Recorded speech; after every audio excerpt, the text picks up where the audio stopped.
This episode of Grounded in Maine is sponsored by ESG Review. ESG Review magazine is published quarterly in February, May, August, and November, and is available for free in print and digital formats. ESG Review is devoted to environmental, social, and governance strategies, technologies, and investments. ESGreview.net is updated every Wednesday with 8 new stories and is home to feature articles, news items, and more.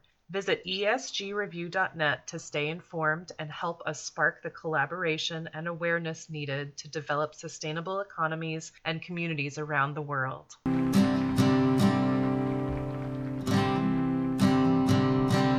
There's a place where there's no trouble, no more pain, no more struggle. Grounded in Maine podcast is an open conversation about how we show up for the world. I started this podcast out of a desire to learn new ways to be sustainable because the word sustainability is big.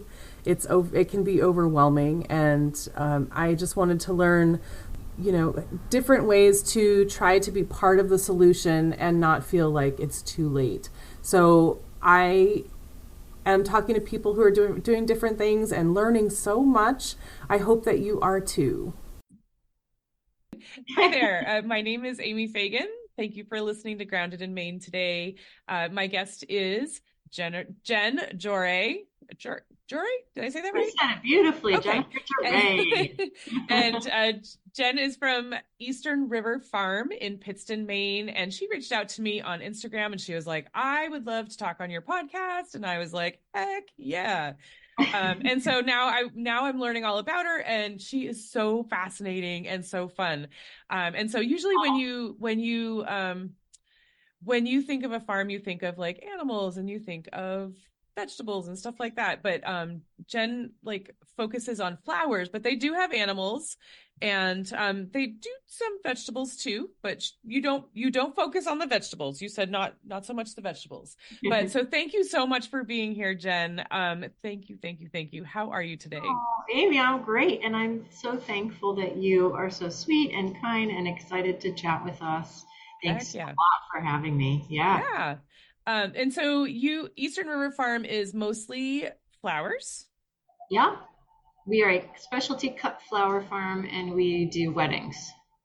That's awesome. Yeah. So when I say do weddings, people think we have them here on the property because we have a nice big 1840s barn, but we don't host weddings. We grow for weddings, and we use 100% of our own material, and then we harvest, style, and arrange. We either do full service, or we deliver, or people come and pick up a la carte, which is like they choose pieces they would need for their wedding off of a menu. Oh, that's cool. It's really a less expensive, it's more affordable way for them to kind of like a restaurant. You go get what you'd like, and it's prepared for you, customized for you, and it's been really popular. So those are the two wedding flower styling kind of offshoots of the business that we do. The full service is the whole shebang. We go and style the space, customize everything, and a la carte has lots of choices on a menu, and people can buy their flowers that way and pick them up ready to go. And they just set them out on their tables and pull their bouquets out of a vase. Everything's in water, grown fresh, harvested the week of their wedding, oftentimes the day before I style. So you really can't get any fresher than a farm for your flowers. That's awesome. I kind of like that idea of like getting to choose your own. I think it kind of gives you that feeling of ownership. I think, especially when you're getting married, that there's so much that's like outside of you. You're like, oh, I'm going to have someone doing my flowers, and here are the colors that I like. And then they just show up and you're like, okay, that's what it is, I guess. Yeah. But I think it's cool that you get to, have some ownership in that. And, Yeah. And a lot of people come to us, they just don't know, like a lot of the couples getting married are younger, and they don't have any experience with varieties, which which is great because we have all that experience. So we don't need people to say, I want roses. In fact, if they say that, I usually say, go see somebody else because we are not the cookie cutter florist at all. Everything is heirloom, fresh, grown here. A lot of the flowers would be locally found here. Like we do use lupin and delphinium and feverfew, nigella, Gosh. grown, you might see in Maine, and salvia and things. Um, but basically, if somebody says, I don't know what I want, I ask, well, what kind of clothes do you wear? What kind of stuff do you like to purchase? And what does your house look like? Are you a simple person? Are you a romantic? Do you want something wild and eclectic or soft? And then I just go from there and style with a good color palette. And a lot of times they don't even know what colors they would like with the flowers. Um, just as an aside, I think the easiest thing for me to do is have a bride tell me, or a couple tell me, this is our color palette. Here's what our wedding party is wearing. And then I'll be like, okay, I'll look at the color wheel and it's the opposite color on the color wheel. So let's say blue dresses, I always suggest peach flowers. When a lot of young couples will come to me and be like, blue is our color, can I have blue flowers? And I recommend highly staying away from the same color flower as their theme, because you want the flowers to bring life, Yeah. and have some vibrancy against their already chosen favorite colors. Yeah. So that's a good example. Like, pale blue bridesmaids dresses do peach flowers. They're gonna bring out your skin tone in photographs and look really natural and warm. So I love that stuff. And it's really easy for us because we've done it for so many years now. It's just tell us the basic stuff you need and we figure it out. That is so cool. How did you get into that? Like, that's not something that you grew up doing. No, although when I was a kid, my mom would always cut little perennial flowers. Like you and I were talking about perennials. We had a lot of perennials in my little rental house growing up, and my mom would cut lilacs and pull daffodils and things, and then put a little wet paper towel and like tin foil around them. And I'd frequently bring bunches to my teachers. So I have that memory when I was little, like first grade, second grade, bringing flowers all the time. Oh my gosh, you were so meant to be a farmer. I think I was. I would sit outside just listening to the birds and playing with like worms in the grass and insects. My dad, for his hobby, but it's a very serious hobby, is an entomologist. So we would go out, my brother and I, on like beetle expeditions. One year we saw the 17-year emergence of the cicada. And like, these are all entomologists, older men mostly, and they would like I remember, never forget, this guy ate one of them in front of us and was like, do you want to try? And my brother and I were like, no, thank you, no. But like, I grew up in Connecticut, so we spent several years every year going to the Connecticut Entomological State Society dinners and stuff. So I was around that stuff. And my dad's a biologist anyway, and he studies cichlid fishes off Lake Malawi. So like I was around the biology piece, but I never thought I would do that for a living because my passion has always been music. So music took me where it was supposed to. I'm a professional flutist, and I've been teaching classroom music for 20 years. That was my life before the farm. But I married a scientist, a chemist, and so how we got here was like one day when we were living in Salem, Massachusetts, in our tiny little 40th of an acre spit of land in the historic Derby Street Neighborhood Association. We were trying to grow a little bit of our own food in our yard, and my husband had built planter boxes with hinged tops so the squirrels wouldn't eat our starts. And like there was this giant ornamental Bartlett pear tree over our entire small yard, so there wasn't much sun. We couldn't cut it because it was our neighbor's tree, but branches that would hang over our yard, we were allowed to trim. So we would always carefully talk with our neighbors and be like, we're going to take this much off, okay? So we had a little sunlight, but we couldn't really grow that successfully, although we did enjoy the process, and our daughters grew up with that.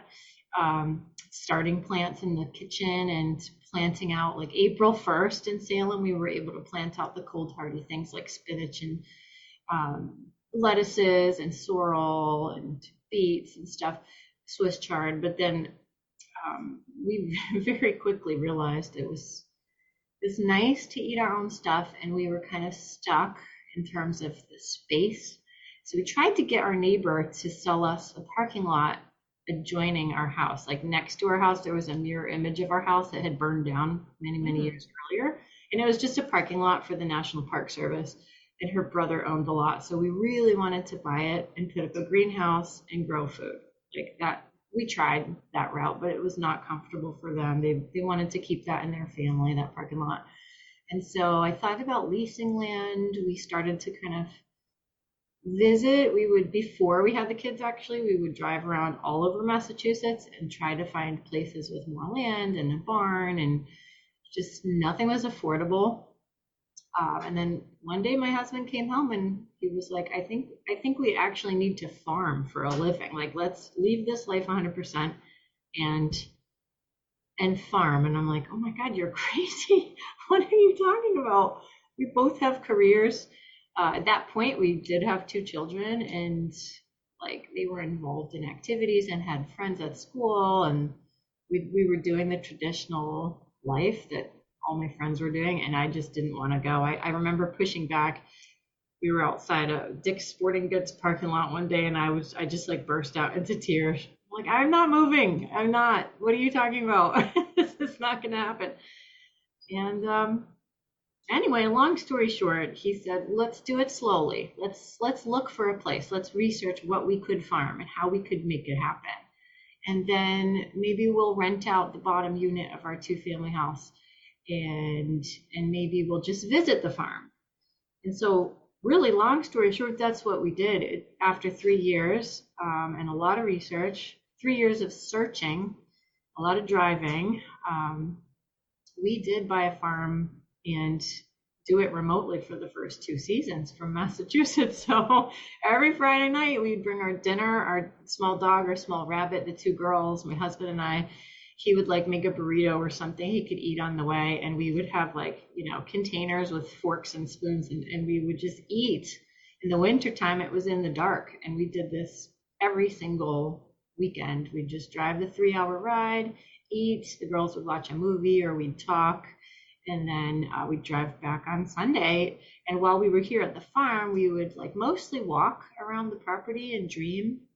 But when the spring came, we actually did plant 7 70-foot by 4-foot rows that we had hand prepped with shovels and organic compost and amendments. And we put down drip line, and my husband hooked up some irrigation to our well on the property, and we left for the week, went back to the city and worked. And like I just kind of did the Hail Mary, please no animals eat our flowers. Right.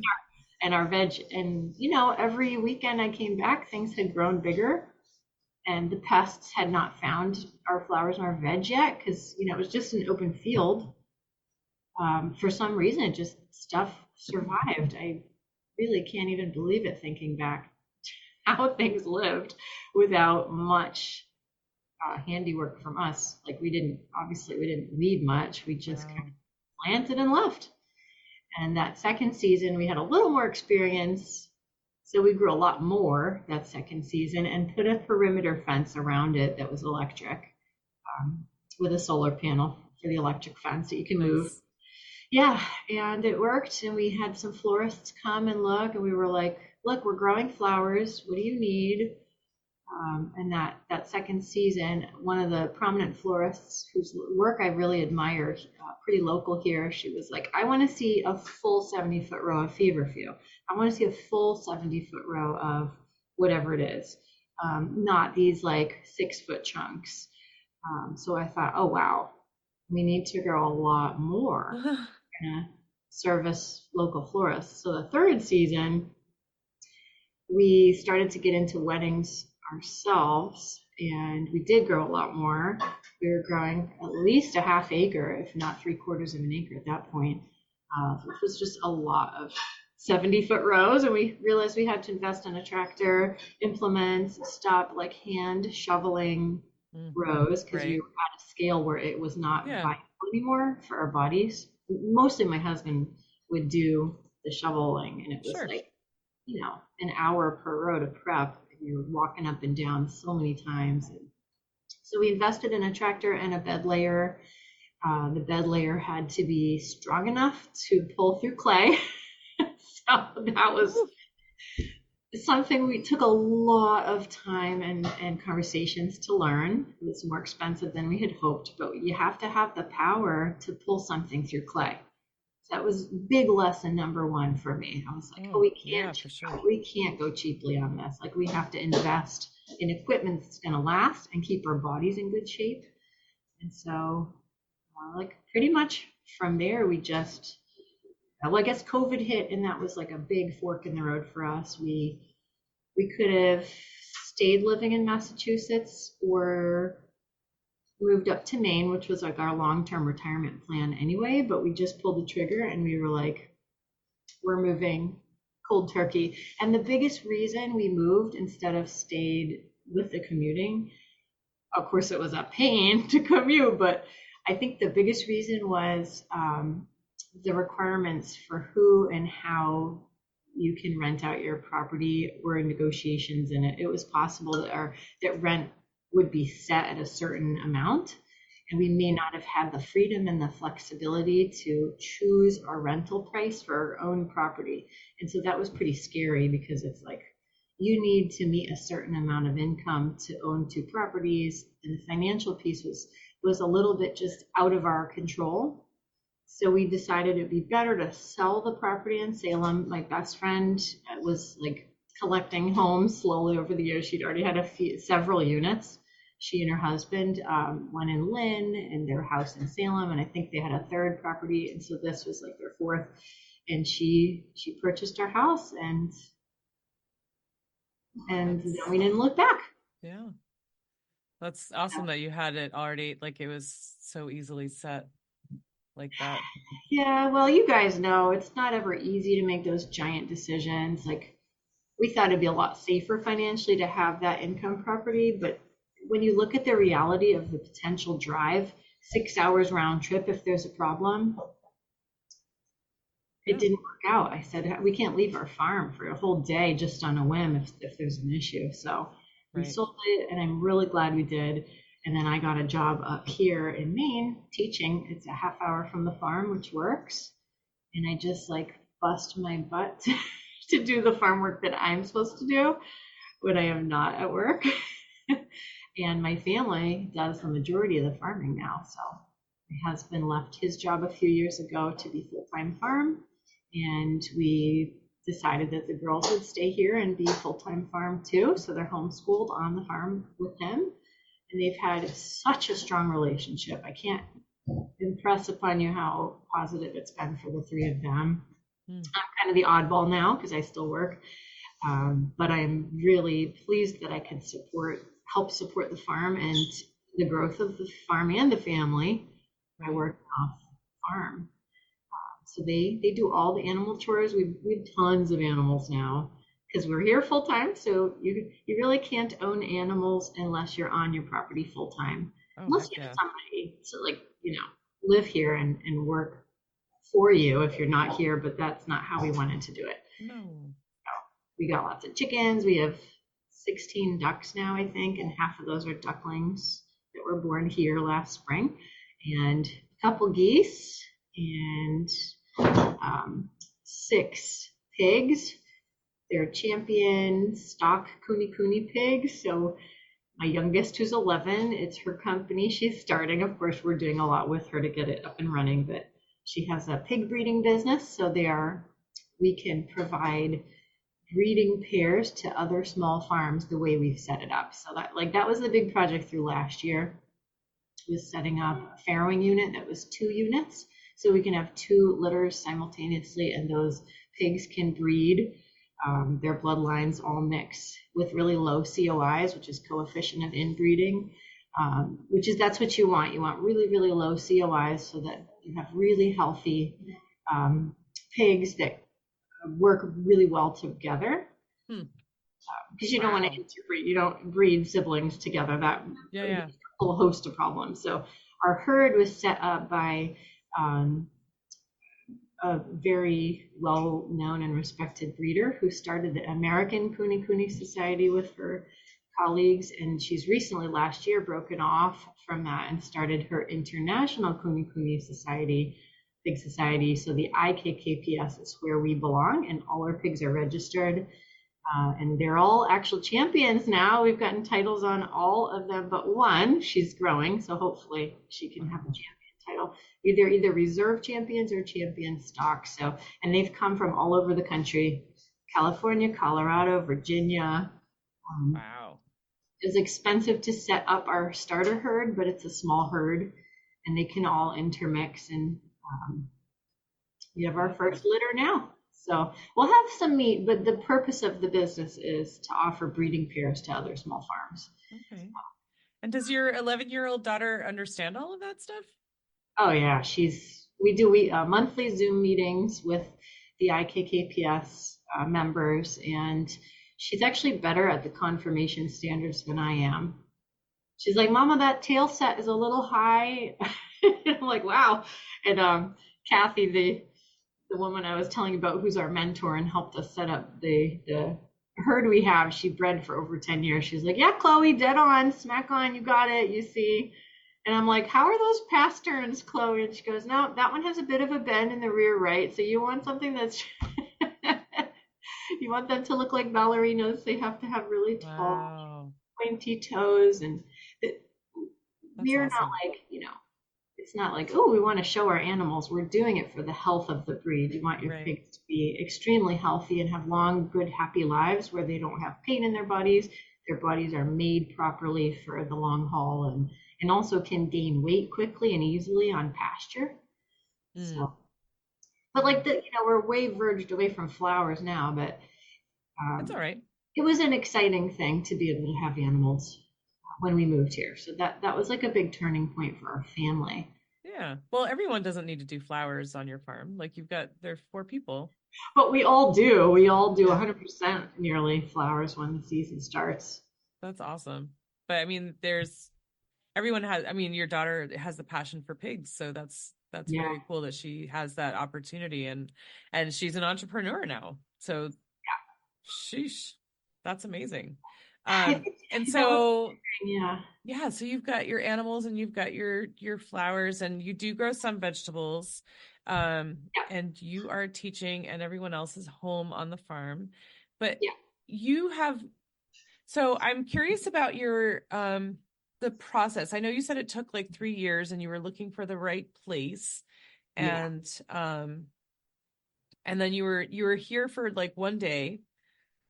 You drove up one night, and then you were here for a day, and then you drove back the next day. For like 2 nights, Friday night and Saturday night. Yeah. Friday night and Saturday night, and then Sunday you drove back. Yeah. And you were just like dreaming and walking around and stuff like that. So much. So much, yeah. So much dreaming. And how did it all work out? I mean, is it how you planned? Is it is it better? Is it not how you planned? How did it? No, it did not turn out how we planned at all. We had planned on this process being a lot slower. I think that's my husband's biggest beef, if I can sort of talk for him without him saying it for himself, is that we just grew faster than it was comfortable for him and probably for all of us, really. Okay. We just grew quickly. But we've already had this conversation, and we have frequent family meetings as a team, as a business team. Our daughters are 11 and 14, nearly 15, and this is their family farm. We are doing this for them. They know that. It's for us too. It's for the next generation. It's for providing for them and their future if they should choose to stay here. But so we involved them from a very young age in a lot of the business decisions. And at this point, we're even involving them in the financial decisions, because my husband and I both, are very emotionally attached to the financial part of this farm, since we have given everything that we have had, our retirement, our, everything we've had financially, we've put into this business. And so it's easier for us to get emotional about that. And we've recently decided that our kids they're not emotional about it. they are growing up here. They have a passion for what we're doing. Um, and they are going to actually take over what we can get them to take over for the finances going forward. Like that's a big thing for this coming year. And that's a lot for kids, but they're very mature kids. And of course, we're always here to support them with decisions. But I think in general, like the day to day and the month to month financial situation, they are actually in a better position. They Mm. make fabulous decisions. They're both savers. They want to invest. They like the idea of growing slowly. They can see the value of certain crops over other crops. And they're both very comfortable saying, Mom, you really don't need that color of Nigella. Like we just sell the blue the most, so only grow the blue.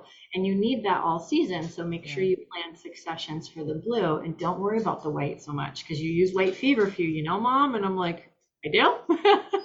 They're like, yeah, you use white feverfew and blue Nigella. You don't need white and blue Nigella. So like they're very good and tight about like what we plan, and they truly understand the work behind it because we've all done it together. So I they're love having someone to ground you.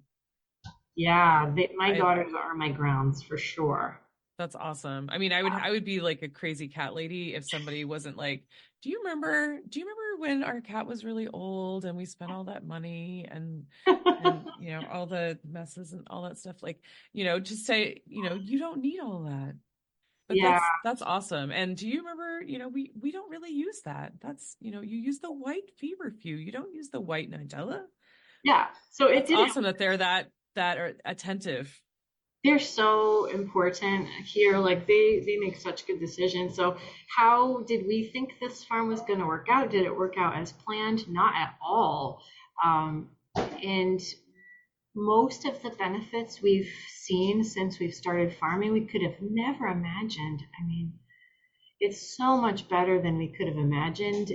But at the same time, it's been so much more challenging than we ever could have imagined. Oh. But a lot of the challenges, I think I could have mitigated earlier on. So many people do this, right? I see the dahlias. I want those colors. I've got to have all these varieties. It's so exciting. We have to spend $10,000 right now and buy all the dahlias in the world. That's like my dreams were so big early on. And if I had pulled back a little and grown slower, we wouldn't have wasted so much time and money. And I shouldn't say wasted because it's still an education. We just paid dearly for certain parts of it over others. Um, so that's like pretty much in a nutshell. It's turned out far better than we could have imagined. It's been more expensive than we could have imagined. It's been so much more challenging than we ever could have imagined. But oh my gosh, none of us would have done it any differently. And Yeah. that conversation all the time. But the benefits. I mean, did you know that the kids would latch onto this like they did? No, and I'll never forget. This is for all those city folk like us who are dreaming about this. This was me. I was running on a treadmill in the downstairs when we didn't have any renters in the downstairs of our two family, running on the treadmill before the girls woke up. And I remember emailing Joel Salatin, a prominent farmer in Virginia who's published and does a lot of talks all over the country. He emailed me back and he was like, by golly, what a shout out of an email. Like, you keep this up, you get that farm, you can do it. But he did say, and this is common knowledge, if you don't get your kids farming by middle school, it's a lot harder to get that buy-in. Like once they're middle school age, They're not going to take that interest. Yeah. it's going to be tough to hook them because there's just too much social pressure and So school much will suck you in. distraction. Yeah. Yeah, so Violet was literally in fifth grade when we got this farm. And actually, she was younger than that. She was in third grade and she was in fifth grade when we moved. So we pulled that plug on the public school education for her in fifth grade. And that was the COVID year for her. And Chloe was in second. And I will say this, it was right in time. She was on the edge of, the first month we were here full time, we heard from both girls so many times, I'm bored. And we're both like, good, TV's off. There's no iPad. We don't have cell phones. Like cell phones, we had a cell phone, but the girls, like go outside. And for about a month, we just heard, I don't know what to do. I'm bored. And then after that first month, we never heard that again. And we still don't. They go all day outside. They have walkie-talkies. They can go. We have 20 acres, so they'll go like hiking. They're not allowed to go to the river without us for obvious reasons. It's rushing water. But they can go with us, and they go all over this farm. They play with the chickens for hours sometimes. I love it. They'll go to the greenhouse. They'll play. Since we have clay, they can actually make things out of clay too. It's good workable clay. So like they'll sculpt. My youngest likes to do a lot of woodworking, and she has part of my husband's shop that's devoted to her, and she has her own tools, and she's allowed to use a lot of the hand tools. He'll help if it's like, a dangerous tool, like a saw, like what is it called? I don't know, a saw, some kind of chop saw. She was listening. She goes, chop sawzall saw stop. Yeah, we have a saw stop, which was so expensive, but if you put your finger under that thing, that blade is gonna stop dead. Good. Saw stop was a big investment, but I said to my husband, if the girls are using this, please get something really safe. Right. So like they do woodworking, they do, my oldest likes to preserve a lot of things. So she is a rabbit, so she picks things throughout the season, dries them, and has gold jars full of like red clover tips and dried raspberries and blackberries. Both of them do that, but there's a lot of crafting. There's a lot of physical work. My oldest said one day, I love living the farm life. I love this. And you know what she was doing when she said that? She was mucking out the duck coop. Shut up. My husband goes, honey, I came home from work that day. He goes, I got to tell you something. This is what Violet said today. I mean, it wasn't like sitting in a field of wildflowers. It was mucking out the duck pen. She was mucking out the crap, and she was like, I love this. I love farm life. I love being outside. This is for me. And I ask them frequently, I'm like, do you want to Look go what back you to did school? for her. It's not so much me. I mean, I worked to get us here really, really hard, and I've worked so hard to get the flower business up and running. I do a lot of long hours on the computer before and after work and meet with clients, and I do a huge amount of planning and seeds. I'm the seed starter, I'm the plant care person, but my husband does the watering, which is a huge and very difficult job because I'm not around. Like in the middle of the day, the seedlings would die without watering. So he's got excellent at that. But other than that, he's the one. He's the one that's fostered this crazy strong bond between the two of them, and just being on the land. Like, and it's not easy. Obviously, it's all weather, -degrees. They're outside with their full gear on, bringing water to the animals and checking all the water heaters and the health of the animals. We've had some, everybody does. There's death on a farm, and we've talked about that since the beginning. There's sometimes when we have to help an animal that is beyond help, to send it on, and that's really hard.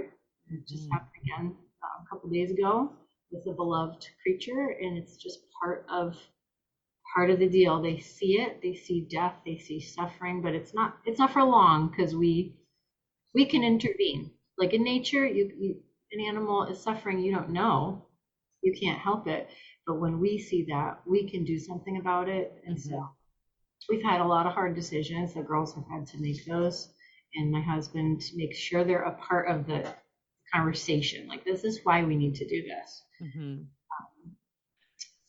So, and what a gift that you guys have given them to experience the earth and this world as it is. Like, this is a whole different world than what they would grow up in Massachusetts.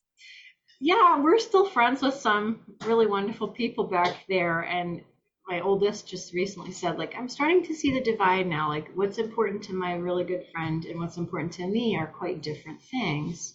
And we had prepped her for this, and she goes, I know we've talked about this, but I'm seeing it now. I'm really seeing how I spend my time is so different than how my city friend spends her time. Yeah. And it's not here or there, it's not bad or good. It's just a very different way of seeing your life and what's important to you. So I'm thrilled that we've been able to do this. It's not been easy, like I said, and it's been expensive.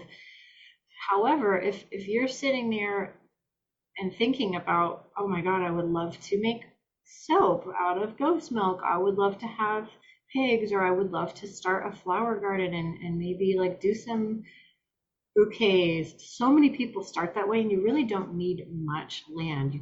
There's so many different ways to access this.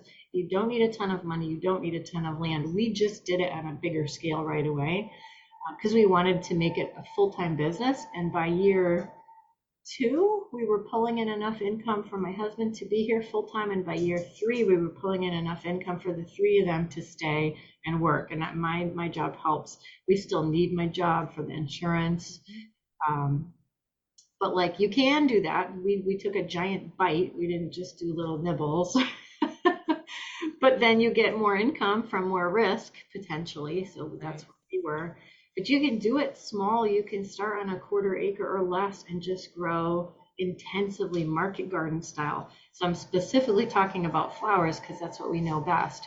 And maybe you've heard this, but like the plant spacing on the back of a seed packet suggests, let's say, delphinium 12 to 18 inch spacing. Mm-hmm. We plant our delphinium at 9 because we're only growing it for 1 season. Although it can overwinter on our particularly wet clay, it does not do well over the winter because it tends to rot out with the moisture level. So we treat it like an annual on our farm, mm-hmm. and we space it at 9. So you could fit twice as many plants. You can cut and cut and cut all season long off of specific varieties of plants. And if you know what people are looking for in your area, and it's pretty much the same type of palette all over the East Coast. You need pale blue delphinium, you need a lot of white flowers, you need a lot of blush, you need some soft peach. There's not as much of a need for the really bright wildflower unless that's your niche. And that sort of is our niche. We do a lot of bright wildflower. But like the wedding palette is typically kind of a soft palette. So if you really want to start growing some flowers in your backyard for some local floral designers, they will be more than happy to purchase even just a handful of varieties from you, like some light blue delphinium. Again, that's hard to ship. It doesn't look great when it gets here from overseas, and there's never enough. There's never enough peach foxglove. There's never enough. Well, our biggest surprise was sweet peas. Our first season growing sweet pea flowers, we really didn't sell any, and we didn't think it was a good crop. But then the second season we did, and it became one of our most sought after crops. So we do grow a lot of. Oh, interesting. They're so sweet. It's such a beautiful little delicate flower. Yeah. Oh my gosh. They smell so good. Yep. And they're cool party. So like, there's a lot of specific flower varieties you can grow in a small space and get high production, and just do it as a side for a while till you start to see what your florists want. But they always want that beautiful filler. You could also just grow a lot of grasses and greens. A lot of florists don't get enough fresh foliage, so that's another whole enterprise or avenue you can think about, especially if you have forsythia. That's a fabulous green for weddings. It's so prolific in New England. And you just cut, and it keeps growing. Yeah. You can't cut it all the way back. I found out one year I cut 2. My husband's been 3 years now nursing this one bush back to health. He's like, you're not allowed to touch that. So I am not the perennial cutter. He does the perennials. I tend to cut too much. You shouldn't really take more than 1/3 off of any perennial. So that's me too. I get carried away. I'm like, you're gonna get a haircut down to the ground. Some plants love that, but not most. So all I'm saying is there's a lot you can grow in a really small space and get your hands kind of in the dirt and try. Mm-hmm. Try some stuff. And you'll be amazed at how much you can sell things for. Money is a really hard topic for people, and like what to sell, even for farmers, it's really difficult to find the price of what you can sell things for. But in general, if you look at the wholesale pricing, I sometimes look at the Boston Ornamental Terminal market. Boston Ornamental Terminal. If you type that in, you'll get the flower prices. Hmm. They change every week. There's very little availability of stuff like delphinium. You don't see fresh, fragrant filler like feverfew ever. Hmm. You don't see nigella. Like these are all big empty spaces that can be filled Right. by local growers. And florists want that stuff. It's just not available because it doesn't ship. Um, and if you want something that's a little slower, you can try some perennials, try hydrangea, but you don't want big mop head hydrangea. That's not as easy to sell. You'd want paniculata varieties that have smaller heads. And some varieties, with how far you cut them back, they'll grow either bigger or smaller heads, so you can adjust over the years for your particular market. I want smaller heads because my florist can't find small enough hydrangea for bouquets, so I'm going to cut mine higher up, leave more stem on the plant, and then they make smaller heads. And that's, just that alone, you could sell a stem for $2.50 or $3 all over the place in the North Shore Boston area where we were. Wow. And there's nothing like fresh. So, another great one's Iceland poppies. It's a lot harder to start, but if you can buy some starts from a local farmer who has a wholesale account, then you can try them on your own, or you can try starting them in your kitchen under some shop lights. We know all the tips, and we grew without a greenhouse for the first 2 seasons. Professionally, once we had the farm, we were growing for farm sales out of our kitchen still. So you can do it. You just need some shop lights, and you need to have the soil. Buy bags. We bought bags for a while. Now we buy, dump truckloads. But Wow. sling bags come to our farm. But in the beginning, it was just a regular potting soil bag. Right. No, You it don't comes need, by the you don't truck, need too though. much. Yeah. Wow. What a story, Jen. My gosh. And I just keep thinking about just a few years ago, you were in Massachusetts just dreaming, and you weren't even dreaming. You were just thinking maybe there's something else for us. And then your husband said, I think I need to be a farmer. I think I just need to be a farmer. And then Yeah. you guys just figured out how to make it happen and just took your time, and little by little you made that happen, and then you got here and things just exploded. And I think that's true. probably plants spread, so that there's only, you said that things just happen faster than you planned, but I think plants spread, and then when you're here, animals procreate, so things just happen. And you're here to monitor it all. I think that also the kind of homesteading mindset is that way as well, because I was telling you about Catherine, who I talked to, who is also a homesteader, and she was manipulating her husband in the best possible way, but doing something similar, I think I'm going to get some pigs. He's like, yeah, sure you are. And then they're here. No, they're going to be here in 2 weeks. He's like, we don't have a place for them. She's like, no, but we got 2 weeks to build a place. But it's just, I think it's just, you're here and these are your goals, and, we're here, we might as well do this. Right. But I think it's beautiful the way that you guys have done that and just grown this, and you're doing so much with it, and it's a family thing, which is also beautiful. And these kids they have so much appreciation for the earth, for business, for animals, for life. And you guys have done that for them. And I think that's beautiful. And I think there's just going to be so much appreciation. They might end up living in the city, but, they'll always appreciate nature. I mean, thanks to this experience. Absolutely. And I don't think we will. I think we've hooked them enough. I think it's such a great life. Yeah. That you hopefully will always come back to it, even if you take a break for a while. And so you were telling me before we started recording that you have that from the time that we talked last and today, you said that you guys have made a new plan. And so this is starting in the spring. You guys are going to be doing a plant sale. So I just want to make sure, since we're recording. Thanks. Yeah, thank you.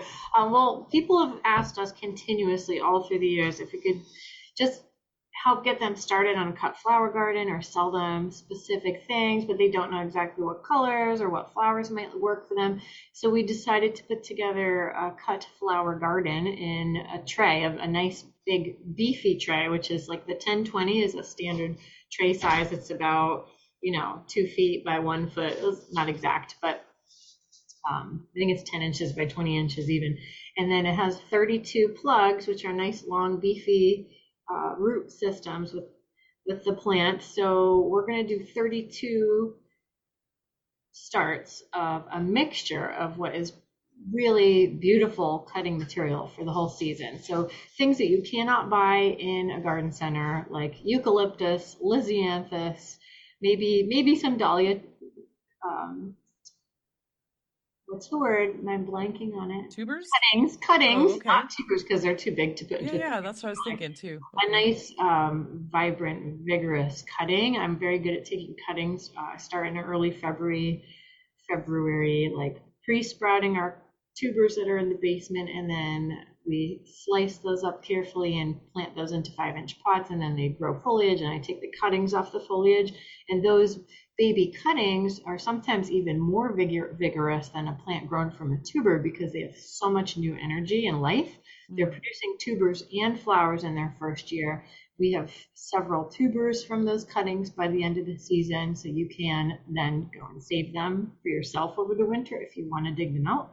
But they also produce prolifically with blooms, so I find them to be even more vigorous than a plant started from a tuber. And so I think farmers really differ on that. But I've seen it with my own 2 eyes for the last 5 years. I prefer my cuttings. They're just so vigorous and young and produce tubers and flowers. So I'm going to put cuttings in that tray, along with beautiful fragrant filler that can also be used for teas, things like feverfew. I love my bitter feverfew tea. I love bitter stuff. It's really good for you. Calendula, things that are producing many, many times. So if you cut a stem for your kitchen or you make a bouquet out of your flowers, those flowers are going to continue to come back and keep blooming, because that's the purpose of an annual flower, is to bloom, set seed, and die in one season. So we're going to fill that up with annuals, that tray up with beautiful cutting material. And hopefully that'll work for all the people that have been begging us to help get them started on a cutting garden. I think that's exciting.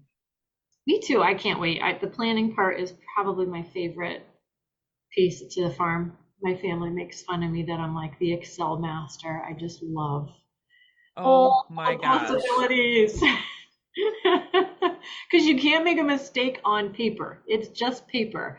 Like, right. I enjoy so much the possibility and potential, and it's really hard for me to then limit to, okay, here's all the potential, but I'm going to now just take this little slice for the year, and here's what we're doing this year. That's hard for me. That's when my family comes in and they're like, Mom, don't grow that white Nigella, grow the blue. So we need the reality check, but I'm really great at the planning piece. So wow. I can't wait to plan your garden. So come and get a tray from us this spring. Okay. But so I want to plug Jen a little bit, because she's not really doing that very well for herself. But so she's doing this plant sale, but if you can't tell, she's done so much research. Jen is so smart, and her husband, the chemist. These people are just like super smart, and they've done so much research, and they're just so knowledgeable about so many things. And they are dying to share and to teach people. So they're talking about like doing classes and teaching people. And so if you have questions about anything farm, garden, seriously, look her up. Jen, how can people find and follow you? Oh, thank you, Amy. Well, we have a great website, easternriverfarm.com. We have a good Instagram, which is the same name, Eastern River Farm. I don't really do Facebook much, but I'm an avid emailer, and I check my email several times a day. So you can get me off of my website. You can get right to me on a contact form or sign up for a newsletter, or you can just email me directly, Jennifer Joray at easternriverfarm.com, and I look that account up all Okay. throughout. Cool. But And I I'll do I'll put love. that info in the show notes as well. But I just think Thanks. um she you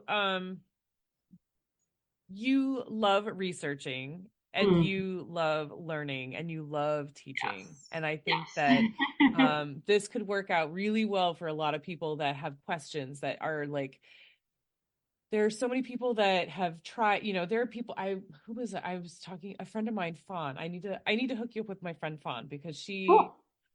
somebody started her with some tomatoes this year and she was like, it didn't really work. I'm quitting. I'm like, okay. Aw.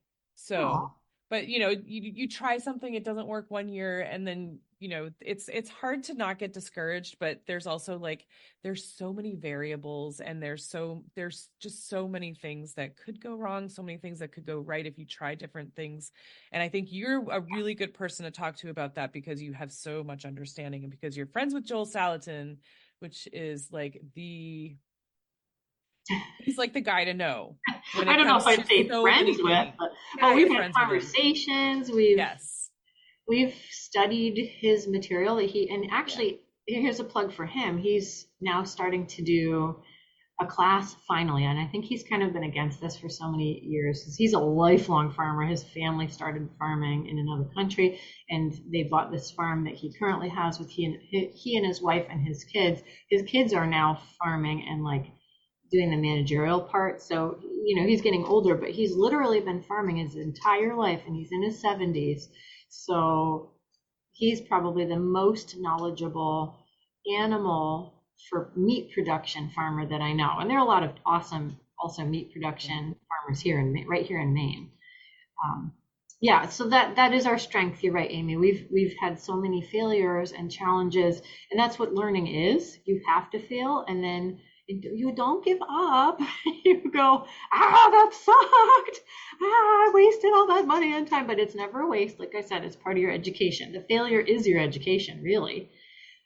So maybe you look up on like we know where to go to find these things or how to set yourself up in your kitchen or your laundry room for a little, 10 trays of veg or whatever. We can say, here's the stuff you need. Here's the cheapest way to do it, the least expensive way to do it, and the very basic steps that you need to take to be successful right off the bat, which are get a soil test for $15 through the University of Maine Extension. Then make sure you have a sunny patch with decent drainage. And we're on clay, like I keep saying, wet, heavy clay. And so if we can make a business out of it, even without good drainage, you can grow your own vegetables or flowers. Like that's not an issue. And some plants revel in the wet. There are plants like willow, hydrangea. These are cutting things you can sell too that love, love, love the wet. They all say they don't want to be in wet all the time. They don't want wet feet, but they kind of do because our willow's doing way better in our watery section. It seems to always have Oh, sure. Yeah, willows definitely don't mind being wet. No, and there's so many types of willows for cutting. There's curly willow. There are different colors of pussy willows. We definitely know the information and where to go to find it. So anybody is more than welcome to email me like, well, where do I even buy my seeds? Like, what tomatoes should I grow? How do I get them from having bottom end rot? My husband's great with tomatoes, by the way. That's kind of how we started in Salem was, I didn't say this, but our neighbor had a little section of garden. Her dad had always kept as a garden. So we took that over, built a new fence, dumped great organic material. And we did have like a little garden that wasn't on our 40th of an acre. It was still very small. I should share pictures with you, but we learned the veg that way. Yeah, and one thing you want to be aware of, like if you're thinking about growing stuff, is don't plant food or herbs for your kitchen in the ground around an old house or out the back of a barn or too close to the exterior of a workshop or any outbuilding that's been there for a while, because people would dump their trash. And not only that, the scrapings of the house, like when you're repainting lead paint. Yeah, the lead stays in the soil. And this is where my husband's better than anybody because he's an inorganic polymer chemist. So he understands how long things last in the soil, what you need to be aware of. And he did some testing through his lab when he had access to a laboratory. of that yard where we grew veg and found high levels of arsenic. So then he was testing our veg, our carrots, our tomatoes under like a mass spectrometer, maybe. I might be wrong about the machine, but he was able to find out what chemicals were in the food we were growing and what was in the skin. Like, so you just have to be careful not planting too close to the structure. If you have an older property, you want to be out more, a little bit away from that potential lead paint buildup. So. But other than that, there aren't too many concerns with growing your own food. You can just grow it anywhere there's sun and get the right varieties of seeds so things are stronger against the rigors of your particular space. Gotcha. But so folks, remember that you can reach out to Jen because she loves to help, and she wants to help, and she loves to research. So, and she wants to be helpful. And between her and her husband, they are going to know a lot. So last question that I have for you, Jen, when I say the word sustainability, what does that mean to you? Wow, there's so many levels of sustainability. There's emotional sustainability, financial sustainability, sustainability of time. So I think for us at our stage, because this is really the only thing I understand is our own situation. For our own situation, what is sustainable, what it means to us right now, and what we think of when we hear that word is time management, not taking on projects that are so giant that they're going to suck the majority of our time away from other things that we've already agreed to do, you know, like run a flower business. For us, that's what sustainable means, is being able to manage our time to do what we truly have passions to do, and make that successful for our family. So from a physical sustainability standpoint, I love to make cheese and yogurt and ice cream and skim off the cream from the bulk milk I get from the milk house, which is super high quality, raw, organic certified milk here in Monmouth. I pick it up at Sheepscott General. And by the way, also that's the place people can go to get flowers from us. Is most of the season, especially in the spring, we deliver flowers to Sheepscott General in Whitefield, and we work very closely with them. So I pick up my milk from there, but it comes from the milk house, and I skim off the cream and I make my own dairy products, and we use the cream for our coffee, but it's not as sustainable as we want it to be because it takes me so much time to pick up the milk, let it sit for 24 hours, skim off the cream, and then make, what do I make, butter that week? Or maybe I use it as part of the milk for the cheese. It takes so much time from my week to do those dairy products that I'm taking a break now so I can really focus on farm planning. I love my own cow, but that is not sustainable time-wise. That's really the piece for us, is the time. Like my husband goes, you've got 24 hours, and some of that you have to sleep. So the rest, how are you gonna split that up? What's important to you? So the hardest thing by far about this farm is the time. It's just time management. And the weather dictates what we do on our scale. Like we can't muck out the duck tub when it's pouring, or the duck enclosure, or the chicken coops when it's pouring, but we can put some really good effort into cleaning the greenhouse. When it's below freezing, we're not about to like change the duck tub waters and clean the duck tub or the duck enclosure because it's frozen. But we can freeze our seed packets for the upcoming spring and get all our material ready and have our lists at our hands, or maybe even start some seeds in the germ chamber. So sustainability for us is the time management piece, and the weather is the wild card. Yeah, it was. I just want to do more than I can do. And I've really been missing the connection with the community, because being head down in the flower business is not as community oriented as I want to be. So the Sheepscott connection is important for me. Like, it's maybe not going to make us much income to deliver the bouquets. It's a small amount of bouquets a week. So it's the labor that goes into that does not get reciprocated in the price that we bring back, but that's not the reason we do that account. We do that because we want to be out in the community. We want people to see that we have a farm, and we can be a part of their lives that way. So that's where I'm putting more of my energy this year, and hopefully it'll continue to be sustainable, but we're putting in when it's not so wet.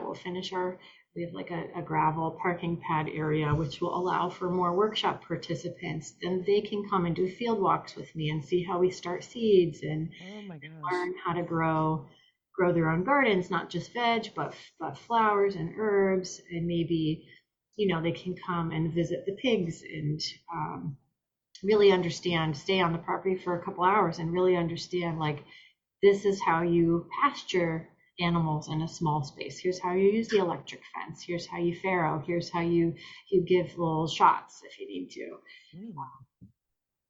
That's awesome. So I want, if as long as it is sustainable for us, and that's what we're going to embark on this season, I want to be more of a face in the community as we've gotten more and more comfortable with the flower business. Because that's taken all of our effort and time for the first 5 years to make it successful. But now that it is, how can we add that other piece? So hopefully it'll be sustainable, because that's the goal. We want to have a holiday shop before Christmas next year, where people can come to the barn and purchase locally made Maine goods, not just from our farm, but from our neighbors. We've made some great friends over the years who sell everything from honey to maple syrup to beef, and we'll probably have pork, and just so many local craftspeople. We want to be able to showcase their work at a holiday,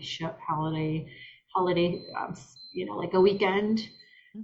We can go and do something fun.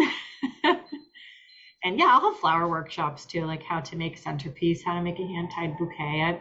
I really couldn't do that before this season because our driveways just, cars are one after the other. So hopefully that last little change to our north field, adding a bit of parking, is going to help bring us to the community more. Yeah, like a wreath workshop would be fun too. I did one this fall. That was really fun. I love wreath making, but my friend who owns a farm nearby is so good at it. I don't think. Oh. I might, and she wouldn't mind. She said that before, but she just does it so well. I don't want to step on her toes. But there's a lot I want to do. There's so much I want to accomplish. I love that you're involving community. That's your goal.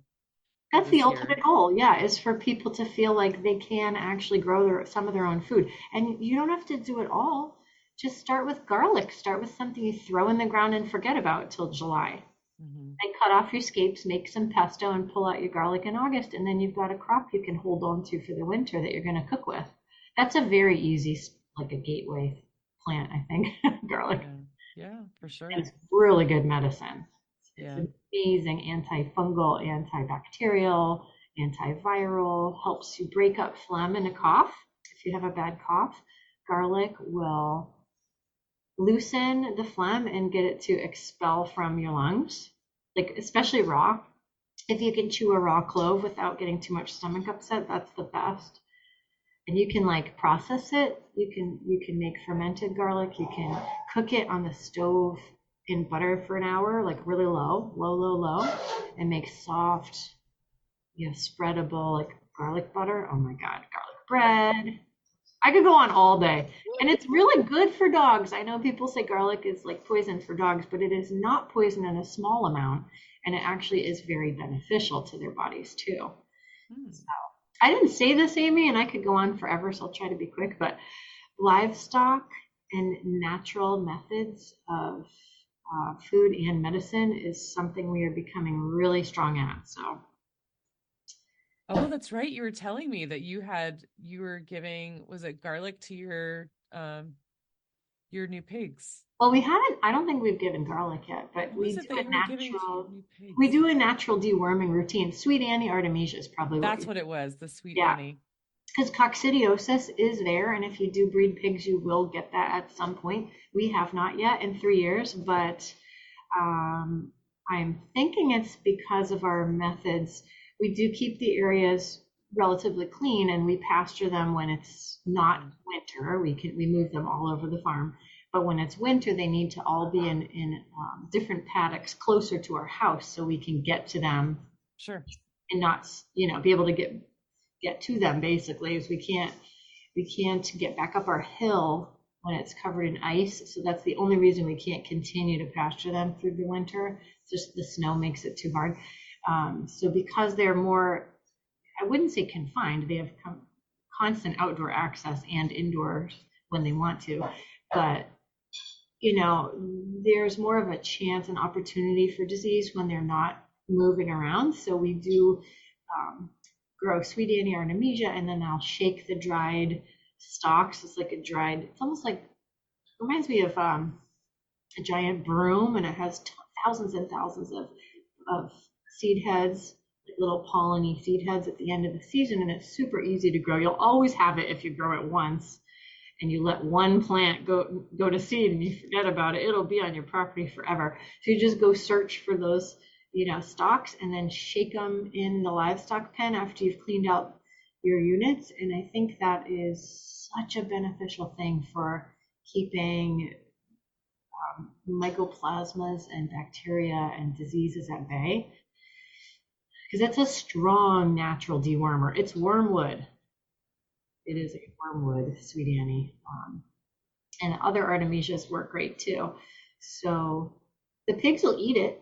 They know how much to eat. They don't eat a ton, but they eat what they need, I think, for their gut to keep the parasites down. And we did have our land tested, like all of the spots where the pigs have been for the last year, and they've rotated a lot.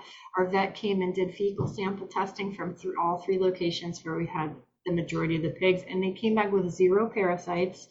We've never had a different test result. That's all we've ever had is 0 parasites. And our vet's like, how do you do this? Because maybe you don't have parasites on your 20 acres. And I laugh. I'm like, well, we have deer, we have foxes, we have wolves, we have coyotes, we have raccoons, we have everything. So I'm pretty sure we have that stuff. We've got parasites, we must. But the pigs' bodies, when they ingest the grasses and some of the natural deworming, they just don't end up, it just doesn't show in a test. So, and there are like many stages of parasitic worms.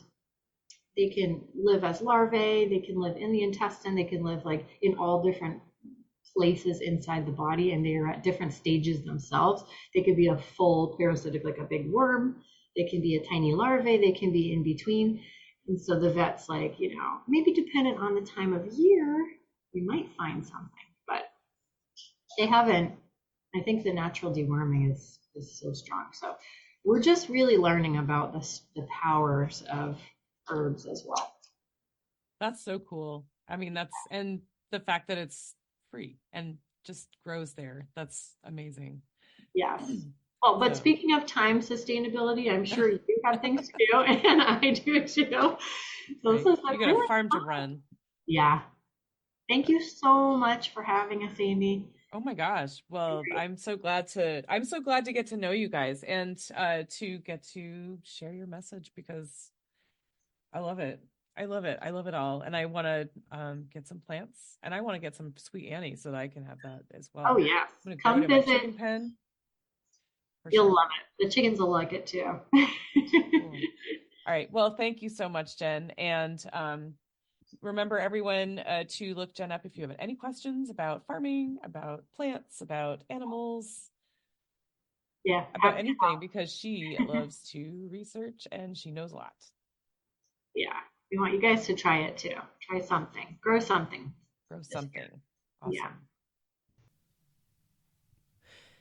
You guys, I just wanted to let you know that Jen is very serious about if you have questions about gardening or starting a business or anything like that. She has done so much research, and she said to me, can we do this again? Like, will people ask questions that I can answer, stuff like that? So, please, I mean, if you have questions, reach out to her or reach out to me. She like I said, she's done so much research and she just has so much knowledge now after doing so much and all this experience that she is just dying to share it. And as an educator, of course, she loves to, to share the information that she's learned. So I just wanted to let you know that it's not just something that she says. She's very serious about it. So that's all. Thank you so much for listening. I hope you enjoyed this. I just loved talking to Jen. I just want to take a moment and thank my guest again for speaking with me and sharing such great information. I also need to thank Buzzsprout for hosting this podcast, for Jane Bolduck and her amazing music genius, for Becca Coffron and her beautiful artwork. And I'd like to thank you for listening. Please check out the show notes. I'm going to have links posted in there if you would like to follow this guest and learn more about them. Thank you again. We'll talk to you soon. There'll come a day, my mama told me, when I find love to have and hold me, a heart that's strong and so sincere. Just tell me, how do I get there from here? Oh, tell me, how do I get there from here? 'Cause here and now I'm so far down that mercy's bound to find me.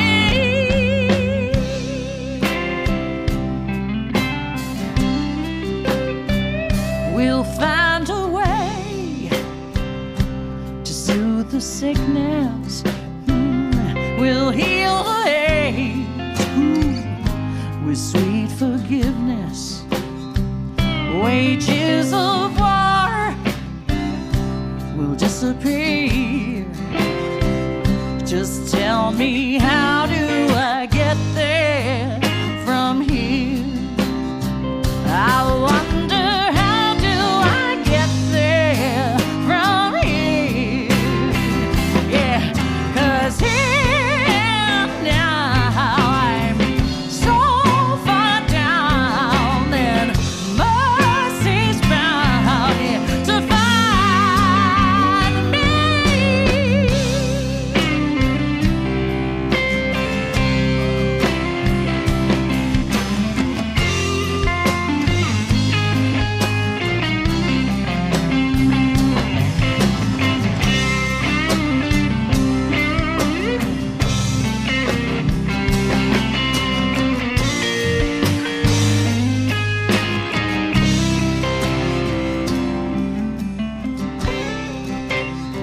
When that state of grace has finally found me, well, there'll be music, ooh, and good friends around me, yeah.